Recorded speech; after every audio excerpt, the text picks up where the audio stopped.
وہ بنیادی طریقہ کار کیا تھا؟ قرآن کی تلاوت۔ قرآن اس مقناطیس کے مانند تھا کہ جس کے اندر جس کی روح بیدار ہے اس کو کھینچ لے گا۔ یہ ہے آپ کا آلہ دعوت، قرآن پر بیس کر رہا ہے سارا پروسیس۔ تربیت بھی قرآن سے، تزکیہ بھی قرآن سے، دعوت بھی قرآن سے، تذکیر بھی قرآن سے، تبشیر بھی قرآن سے، انذار بھی قرآن سے۔ تذکیر، انذار، تبشیر، اس سے دعوت ہو گئی، اور شفاء لما فی الصدور، دل کے اندر کی جو روگ ہے ان کا علاج۔ یہ دل کا روگ ہے کیا؟ دنیا کی محبت، اللہ خیر صلی اللہ، مال کی محبت، اولاد کی محبت، سب کیا ہے؟ ہاتھی کے پاؤں میں سب کے پاؤں دنیا کی محبت۔ یہ قرآن نکال دیتا ہے۔ ذالک فضل اللہ یؤتیہ من یشاء، یہ اللہ کا فضل ہے، وہ دیتا ہے جسے چاہتا ہے۔ اللہ کا فضل ہے۔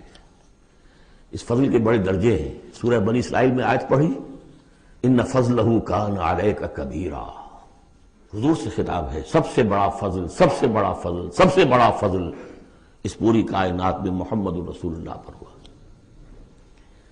اگرچہ ان کا فضل کس طور سے ہوا ہے وہ آپ دیکھ لیجئے، ماریں پڑی ہیں، پتھراؤ ہوا ہے، خون کے دھارے چھوٹے ہیں۔ اللہ کا فضل جو ہے دنیا میں وہ ناز و نعام نہیں ہے، عیش نہیں ہے، آرام نہیں ہے۔ جس میں سب سے بڑا فضل تھا اسے یتیم پیدا کیا، پوسٹیومس، پیدا بھی ہوا باپ کے فوت ہونے کے بعد، بالکل مفلس قلاش۔ وہ تو دائی حلیمہ کو کوئی اور بچہ ملا نہیں تھا تو قرۂ فال بنا میں من دیوانہ زدن ہو گیا معاملہ، ورنہ لوگ چاہتے تھے اچھے کھاتے پیتے گھرانوں کے بچے لیتے تھے، یتیم کو کون لے جائے گا؟ لیکن وہ یتیم پھر کیا بنا؟ در یتیم۔ وَوَجَدَكَ ضَالًّا فَهَدَىٰ وَوَجَدَكَ عَائِلًا فَأَغْنَىٰ أَلَمْ يَجِدْكَ يَتِيمًا فَآوَىٰ۔ پھر جو کچھ ہوا ہے سخت، آپ کا جو نوجوانی کا دور ہے، سخت مشقت، مزدوری۔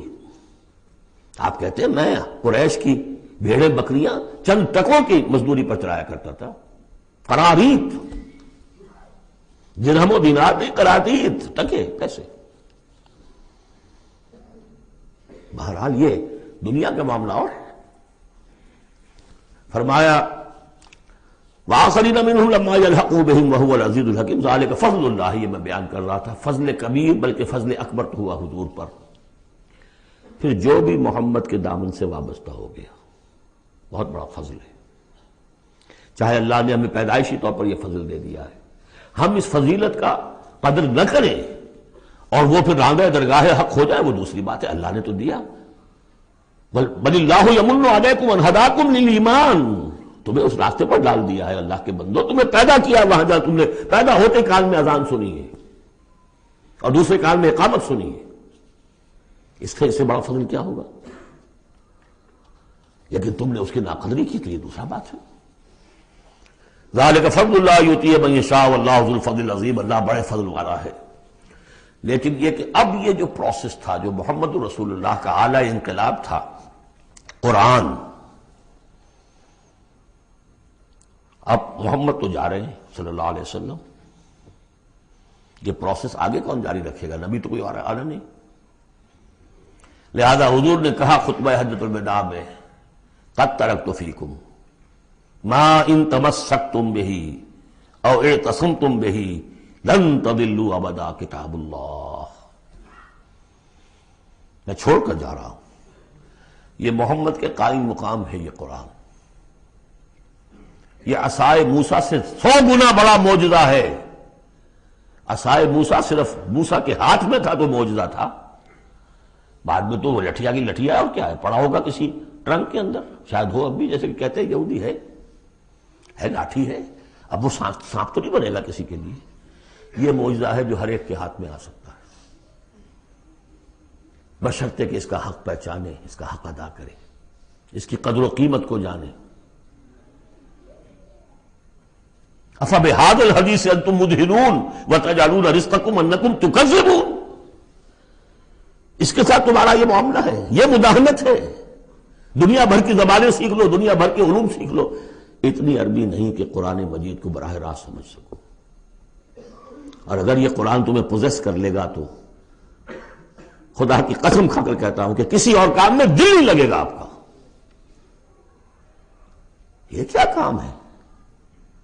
گھس گھس گھس گھس گھس کر کے تنخواہ ہو گئی 30,000 40,000 50,000 تنخواہ لے کے آ گئے. بس یہی ہے. Were you created for that? یا اہل القرآن، حضور نے فرمایا ہے قرآن والو لا تتوسد القرآن، قرآن کو تکیہ نہ بنا لینا. ایک ذہنی سہارا ہمارے پاس اللہ کی کتاب ہے. 40 من سونا ہم نے لگا دیا ہے اس قرآن کو تاروں سے لکھنے پر. معلوم ہے آپ کو رکھا ہوا ہے ہمارے ہاں ایوبی دور کی یادگار. لاہور میں جو اسمبلی چیمبر کے باہر جو ہے، چاہیے دیکھ لیجیے. میں نے تو آج تک نہیں دیکھا. مجھے تو یہ قرآن بہت اچھا لگتا اپنا. جامع جم سے یہ میرا جامع صفات اچھا ہے، بشرطے کہ اس قرآن کے ساتھ آپ کا تعلق ہو ذہنی اور قلبی اور روحانی. مثل القوم الذین کذبوا بآیات اللہ، مثال اس قوم کی جس نے اللہ کی آیات کو جھٹلایا. بے صاحب بہت بری ہے. اب یہ جھٹلانا میں پہلے واضح کر چکا ہوں سورہ واقعہ پڑھتے ہوئے. یہ جھٹلانا ہے، یہ ہمارا قرآن کو جھٹلا رہے ہیں ہم اپنے عمل سے. ایک شخص آپ سے پوچھے گا آپ قرآن کو اللہ کا کتاب مان لیا؟ میں مانتا ہوں. آپ نے کبھی پڑھا اس کو؟ آپ 7 سمندر کا سفر پار کر کے یہاں MBA کرنے تشریف لے آئے ہیں امریکہ میں. MBA معلوم ہوتا ہے کہ کوئی پتہ نہیں کوئی جنت کی کوئی سیٹ ہے کیا ہے. قرآن آپ نے نہیں پڑھا تو کیسا ایمان ہے آپ کا قرآن پر؟ کیا جواب دیں گے؟ تکذیب کر رہے ہیں اپنے عمل سے. بئس مثل القوم الذین کذبوا بآیات اللہ واللہ لا یہدی القوم الظالمین. اللہ ایسے ظالموں کو زبردستی تو ہدایت نہیں دیتا. اللہ کی ہدایت ایسی گھٹیا شے تو نہیں ہے، اتنی حقیر شے تو نہیں ہے. اس کے بعد نتیجہ کیا نکلتا ہے؟ جو آیات الہیہ سے رشتہ ٹوٹے گا تو سہارا کیا چیز رہ جائے گی؟ ہم تو اللہ کے چہیتے ہیں، لاڈلے ہیں. ہمیں تو جہنم میں کوئی جھونک ہی نہیں سکتا. جھونکے گا بھی تو دوسروں کی آنکھ میں دھول جھونکنے کے لیے چند دن کے لیے ہمیں بھی ڈال کے فوراً نکال لیں گے. اللہ کو بھی چوری کرنی ہے، خیانت کرنی ہے، ہمارے لیے کرنی ہے. اور ہم جیسے بھی کچھ ہیں، جو بھی کچھ ہیں، زانی ہیں، شرابی ہیں، جو بھی کچھ ہیں، لیکن تیرے محبوب کی امت میں، جب تیرے محبوب کی امت میں ہے سیلویشن از گارنٹیڈ. شفاعت تو ملنی ہی ملنی ہے. بہت زیادہ کرنا ہے تو کسی بزرگ کی مزار پہ دیگے بھی چڑھا ہے، بس اور کیا رہ گیا. یہ ہے وہ سارا معاملہ، یہ ہے وہ امانی، یہ ہے وہ من گھڑت خیالات، یہ ہے وہ وشفل تھنکنگ سے جو عقیدوں کی شکل بن جاتی ہے، جس کی وجہ سے عمل سے. مجھے اقبال نے کہا کہ پتہ نہیں نام کیا ہے اس کا، خدا فریبی کے خود فریبی، عمل سے فارغ ہوا مسلمان بنا کے تقدیر کا بہانہ. وہ تقدیر کی بجائے آپ یہاں یہ عقائد جوڑ لیجئے تو پھر عمل کی کیا ضرورت ہے؟ بے وقوف ہوگا جو عمل کرے. رشوت نہ لے، حیش نہ کرائے بچوں کو، بے وقوف ہے، احمق ہے، پاگل ہے. قل یا ایھا الذین ھادوا ان زعمتم انکم اولیاء للہ من دون الناس. کہہ دیجئے اے نبی، اے وہ لوگوں جو یہودی ہو گئے ہو، اگر تمہارا واقعی یہ گمان ہے کہ تم اللہ کے دوست اور اللہ تمہارا دوست ہے. ان زعمتم، زوم کا لفظ اردو میں بھی بولتے ہیں خیال خام کے لیے، بڑا زوم ہو گیا اسے. ان زعمتم، اگر تمہیں یہ خیال خام لاحق ہو گیا ہے، انکم اولیاء للہ من دون الناس فتمنوا الموت ان کنتم صادقین. یہ سورہ بقرہ میں آ چکا مضمون. اگر ایسے واقعی خیال ہے تو تمہیں موت کی تمنا کرنی چاہیے. دوست سے ملنے کی آرزو ہوتی ہے یا ہجر کی؟ وصال چاہیے یا ہجر چاہیے؟ ولا يتمنونه ابدا بما قدمت ایدیہم. یہ ہرگز تمنا نہیں کر سکتے موت کی. کیوں؟ بسبب اس کے جو ان کے ہاتھ آگے بھیج چکے ہیں. انہیں معلوم ہے ہم نے کیا کرتوت آگے بھیجے ہیں. بل الانسان علی نفسہ بصیرہ. انسان کو خود معلوم ہے کہ میں کیا کچھ بھیج چکا ہوں، کیا کیا کمائیاں کی ہیں، کیا کیا حرام خوریاں کی ہیں. وہ سارے کے سارے جو ہے وہ تو آگے بھیجے ہوئے ہیں.